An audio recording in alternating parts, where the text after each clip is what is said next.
Hello, this is Memphis Community University. Today we are practicing some AP Calculus free response questions, and we are going to be doing BC multiple choice like. So basically, these are the multiple free response questions that resemble a combination of random multiple choice questions. They can't be sorted in the big topics like area and volume, Taylor series, parametric, polar. So in this case, we're just going to do random questions about this function right here. And it is going to be pretty challenging because this is difficulty number 8. For every single free response question, we go from difficulty 1 all the way up through difficulty number 10. So we are doing quite a bit of a challenge. So let's get started here. So this first one is going to be the easiest one of this video. It's going to be writing the expression that gives the arc length of the function from x equals 0 to 2. So this is just the arc length formula. It's one of the 8 easiest BC multiple choice questions. It's a nice little warm-up. So remember that the arc length formula is just the integral of the square root of 1 plus the derivative squared. So just a to b, where that's the interval. So basically, it's the Pythagorean theorem. You just have to remember one thing. Just remember the derivative and remember to square it. So in this case, we do have to take the derivative here. Shouldn't be too bad. Hopefully by the time you're watching this video, you are well versed with derivatives. Of course, anytime we take a derivative, we want to be careful with the rules like product rule and quotient rule. So what we're going to do is we are going to take this derivative. So the derivative of x squared e to the minus x squared, it does require the product rule. So we're going to first take the derivative of the first thing. So it's going to be 2x. We're going to keep this guy the same. So it's going to be e to the minus x squared. And then we are going to do the second half of the product rule, plus keep the x squared the same because we took its derivative in the first half. And then finally, we're going to take the derivative of e to the minus x squared. But that, of course, requires the chain rule because there's an inside function. So it's going to be e to the minus x squared times minus 2x. And that will be the derivative because minus x squared's derivative is minus 2x. So this is the product rule. Derivative, keep the same, derivative. We're going to close that, and then we're going to square everything because remember, just a small thing, the formula is 1 plus the derivative squared. And then we're going to write dx. And that's the answer. This arc length question, not too bad, of course. Just taking a derivative slowly and then squaring it using this formula. Just be careful with the squared and the chain rule and things like that. So now we are ready for the second one. So the second one will be quite a bit harder. Find the absolute max of f for all x greater than 0. So first thing we want to do is we want to write f of x squared times e to the minus x squared. Then we want to take the derivative. You take the derivative for basically any single shapes and curves questions like increasing, decreasing, concave up or down, relative min or max, inflection points, and even absolute max. But in this case, keep in mind we're not going to be doing the closed interval method because notice that they don't give us an interval to work on, so you can't do the closed interval method.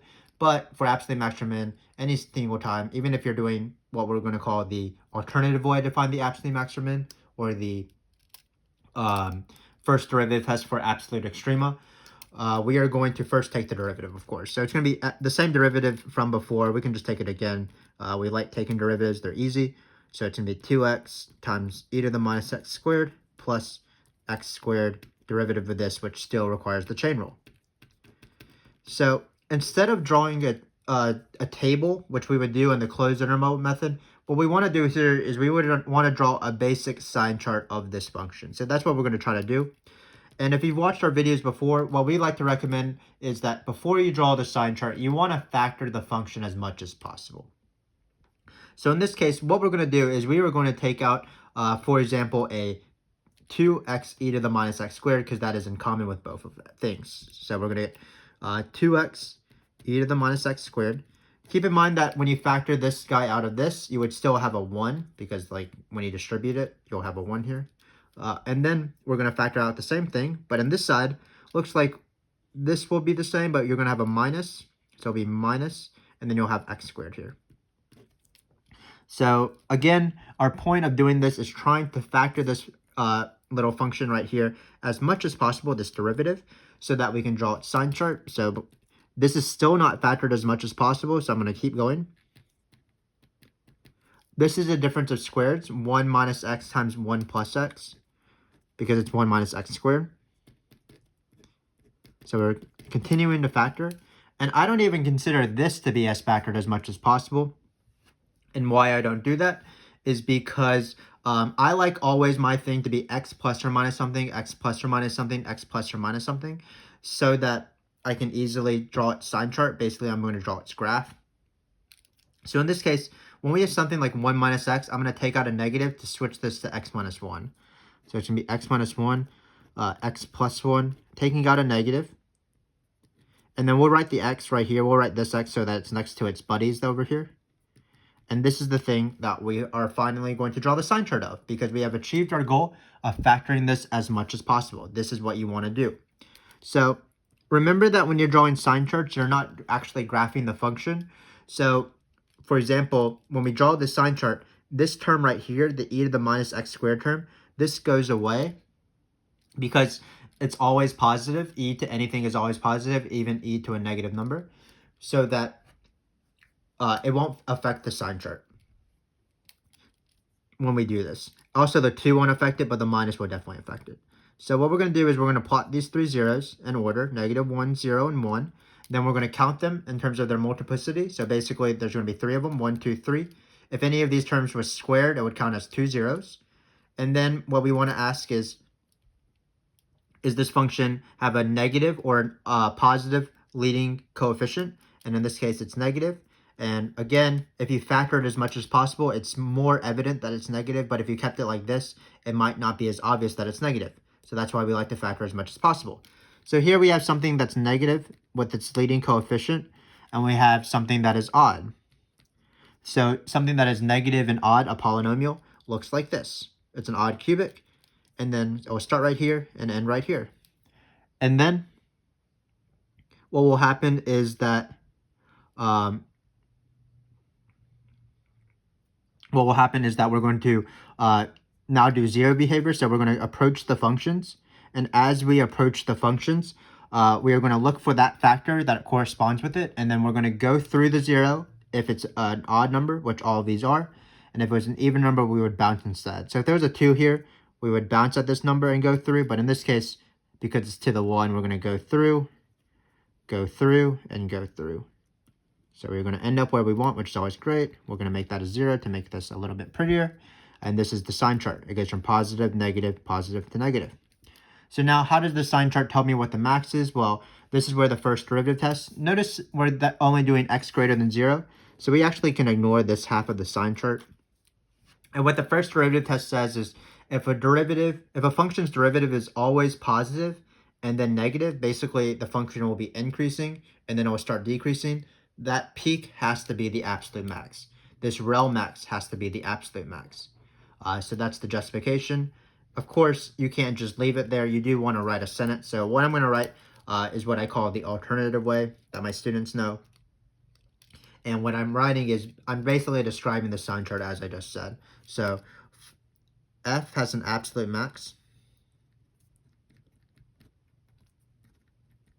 at x is equal to 1 because I'm describing this sign chart. F prime is positive for x between this interval and this interval.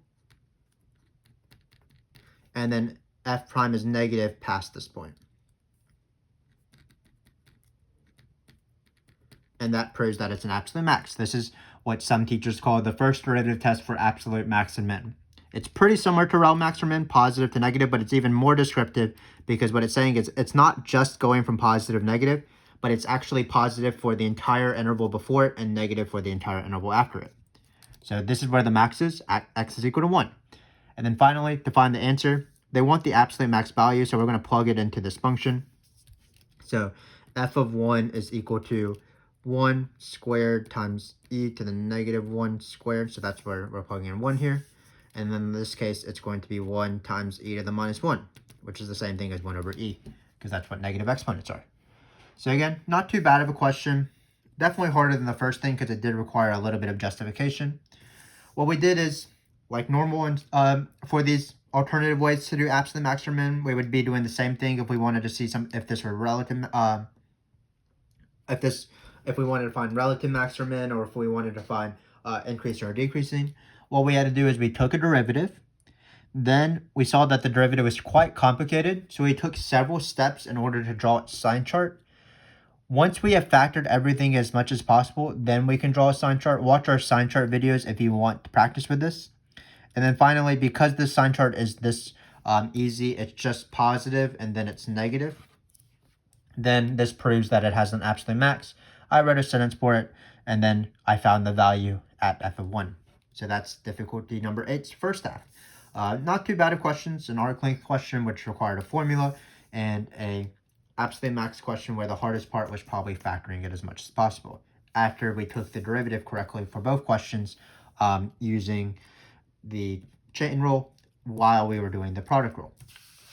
So now let's do two quite a bit harder questions. We are going to be doing a Taylor series approximation. We're going to be using the first two non-zero terms of the Taylor series of g of x to approximate g of 1. So first off, we need to find the Taylor series of f, and then we are going to take the integral of that. So this will be a bit of a review if you've seen our Taylor series videos where we deal with these special functions. So let me remind you what f of x is. Let me remind myself what f of x is. It's x squared times e to the minus x squared. So first off, I'm going to write out a Taylor series for f of x. Keep in mind that there's the huge difference between plugging in something, which is what this minus x squared is, versus multiplying an entire Taylor series, which is this x squared. So let's start off with this. So you first start off with the Taylor series of e to the x. What I'm definitely not going to do is I'm not going to do the Taylor series formula. The Taylor series formula being f of a plus f prime of a over 1 factorial x minus a to the 1 plus f double prime of a over 2 factorial x minus a squared, and so on. Because I can do the format of going from one Taylor series to another. That would make, if I did it that way, I would have to find so many derivatives that would be really annoying. So in this case, we're going to start off with e to the x.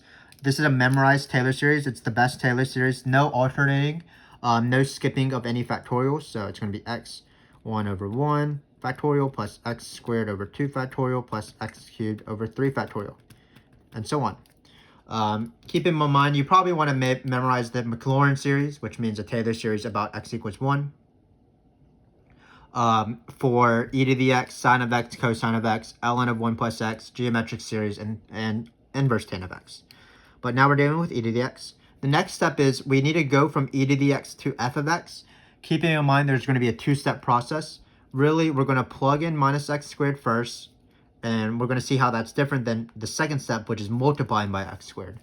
So when we plug in e to the minus x squared, notice that this term doesn't have any x's, so it's not affected. We're replacing all the x's with minus x squared. So in this case, it's going to be minus x squared over 1 factorial plus minus x squared. We can just write this out as this. And then we are replacing this final x again with minus x squared. So notice as we're doing this, let's just rewrite what it would be. It'll be 1 minus x squared plus, here the minuses will cancel out because you're squaring it, and x squared will be x to the 4th over 2. And then here the minus won't cancel because it's minus to a 3rd, and then x squared to the 3rd. Remember, this is an exponent rule. A to the b to the c is equal to a to the bc, so you multiply them. So it's going to be x to the 6 over 6 because it's 3 factorial. So that's that right there. And then let's see how that's different than multiplying by x squared. So in this case, this first step, we replaced everything by minus x squared. And this next step, we're going to be multiplying everything by x squared. So we're going to have x squared e to the minus x squared. Basically, we're distributing x squared in each of these. We are not plugging in. So this first term is going to be x squared, 1 times x squared. Next term is going to be x squared times x squared, which is x to the 4th. Then it is going to be x squared times x to the 4th. That's x to the 6th over 2. And then finally, we're going to do x to the 6th times x squared. That's different. This is the addition rule. A to the b times a to the c is equal to a to the b plus c. So x squared times x to the 6th is actually x to the 8th. And this is our Taylor series for f of x.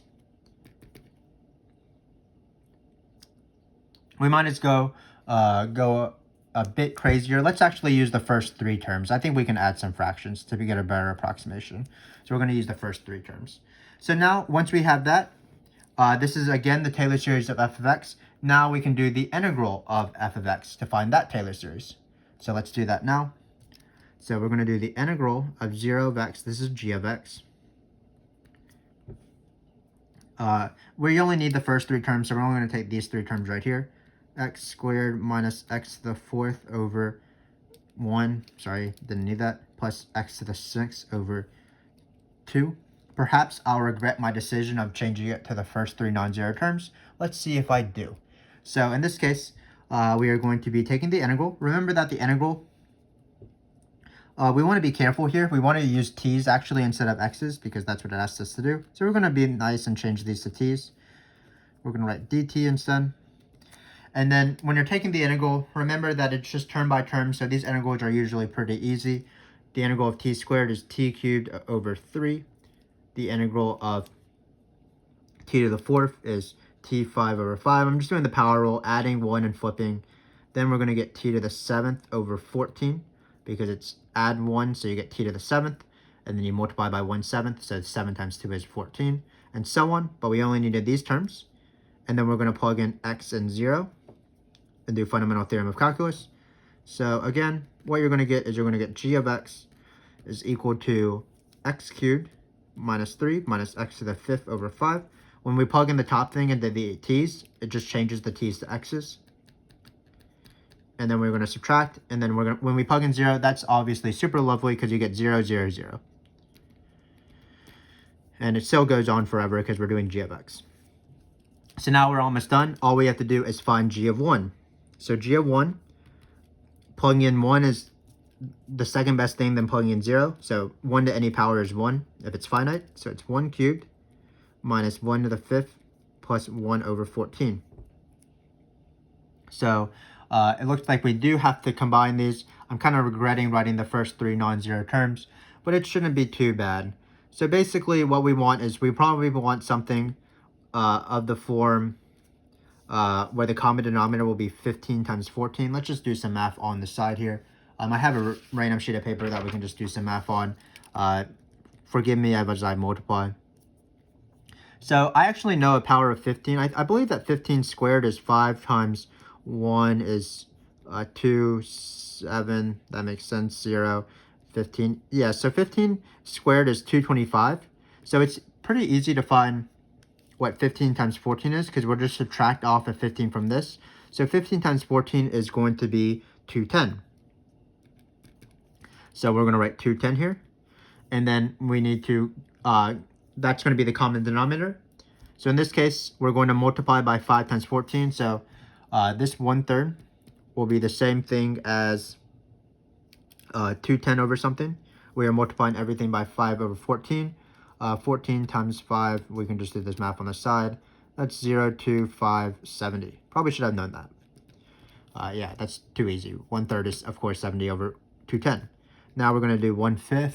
Again, you can skip this part. This is just multiplying, but not too bad of an exercise. It's going to be 14 times 3. That's the same thing as 7 times 6. So that's 42 over 10. And then finally, we're going to have 15 because we're going to multiply by 15 over here. So that's going to be 1/14 is 15 over 210. And then we're going to add this, subtract this, and then add this. So 70 minus 42 plus 15. Sometimes they ask you to do this math. Don't be scared. Just do it. Do it slowly so that you make sure you're doing everything correctly. So 70 minus 40 is 30. And then we're going to subtract another 2, so it's 28. And then 28 plus 15 is going to be 43, I believe. So our final answer is going to be 43 over 210, and that's our approximation.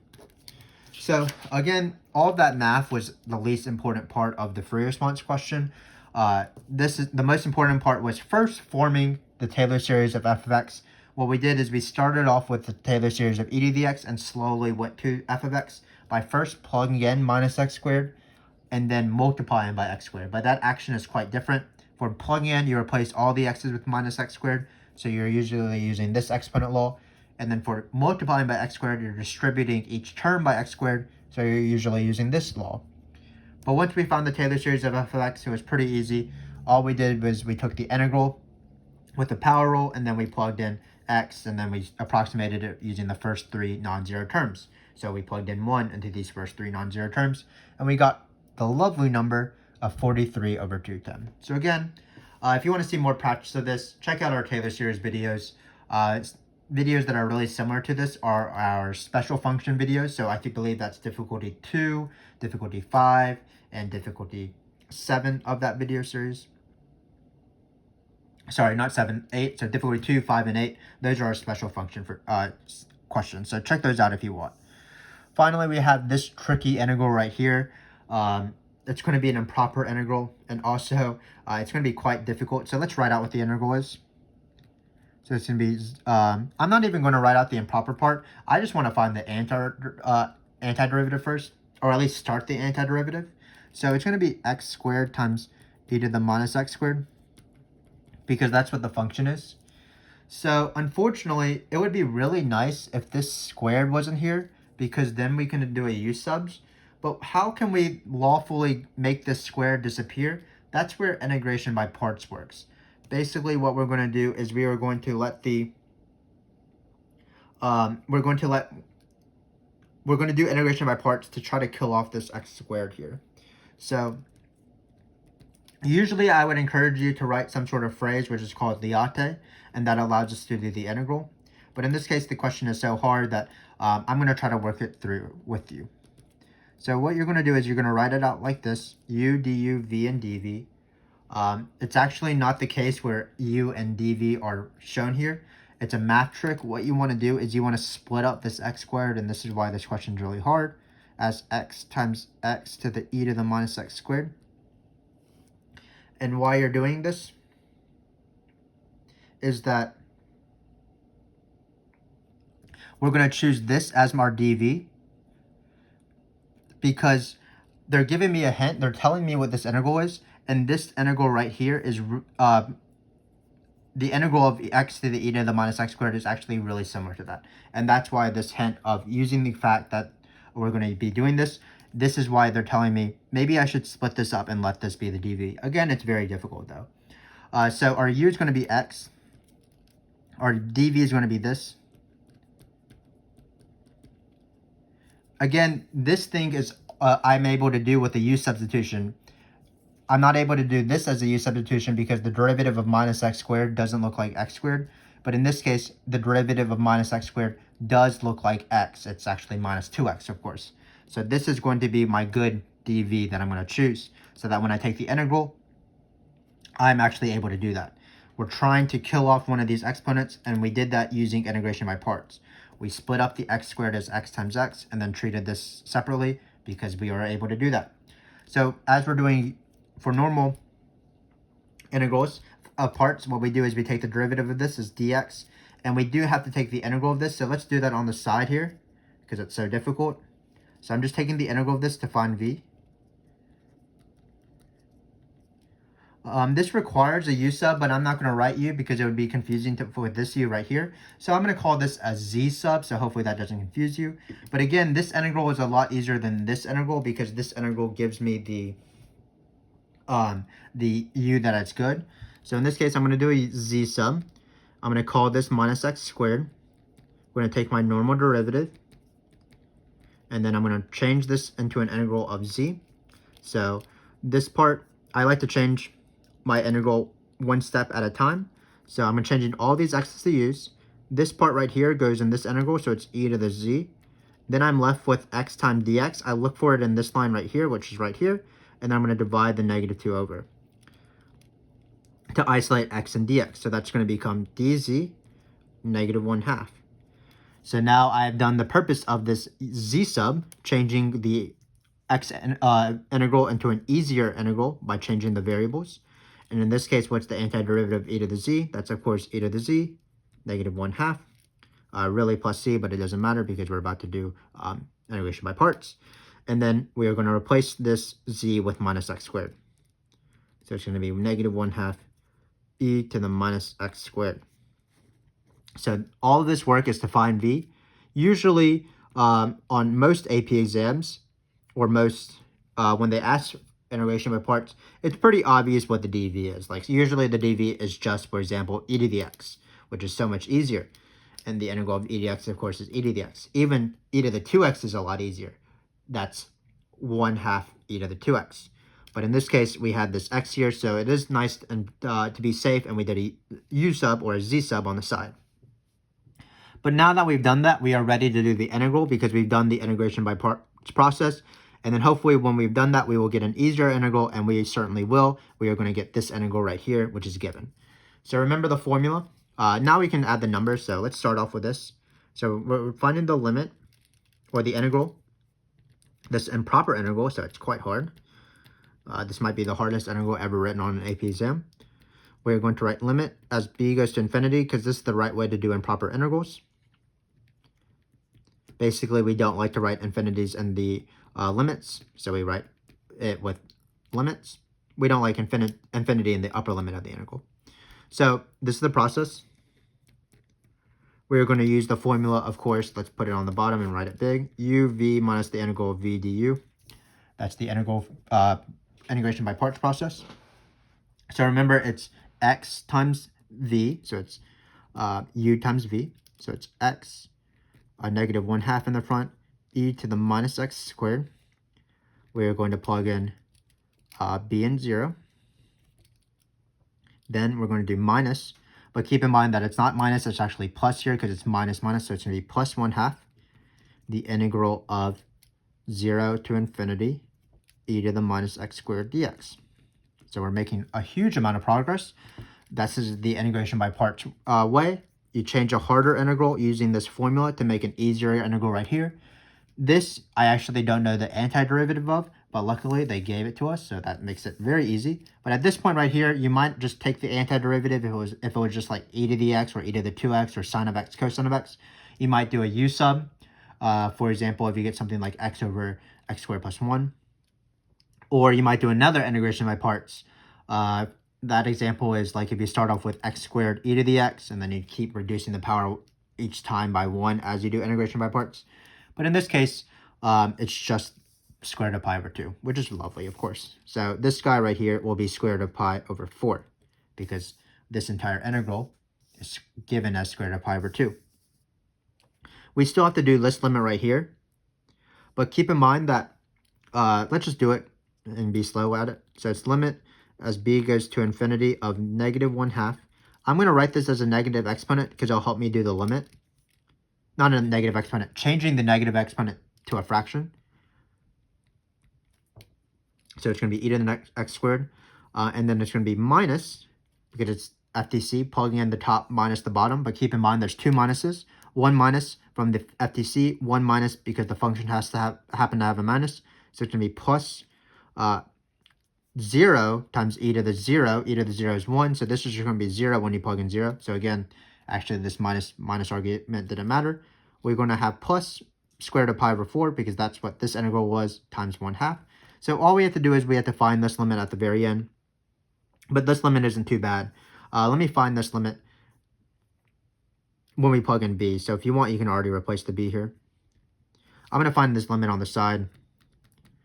It's going to be 0 because e to the x will dominate this. But when you're finding, for example, x over e to the x squared, you get infinity or infinity. So what I'm going to do, the easiest thing to do is L'Hopital.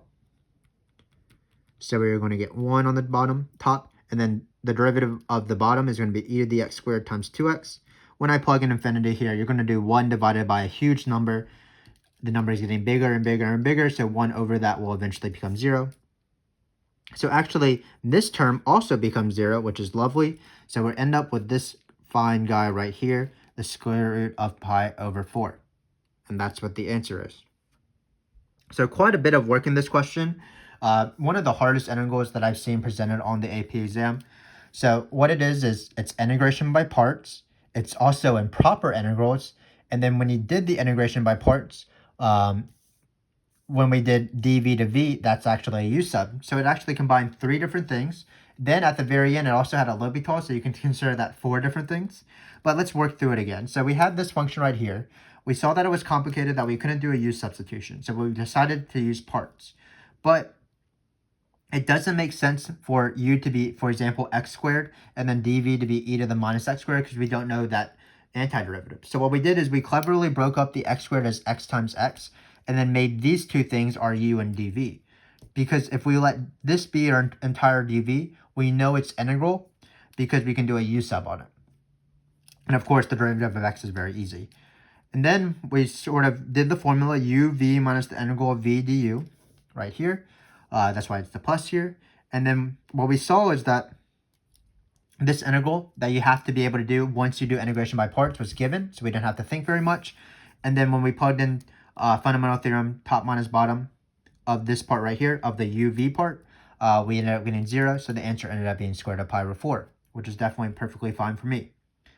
But that was the end of this free response question. Let's go over it real quick, and then let's just talk a brief outro. So arc length was pretty easy. Derivative into this formula. Just be careful with product and chain rule. Same thing with absolute max or min. Be careful with derivative.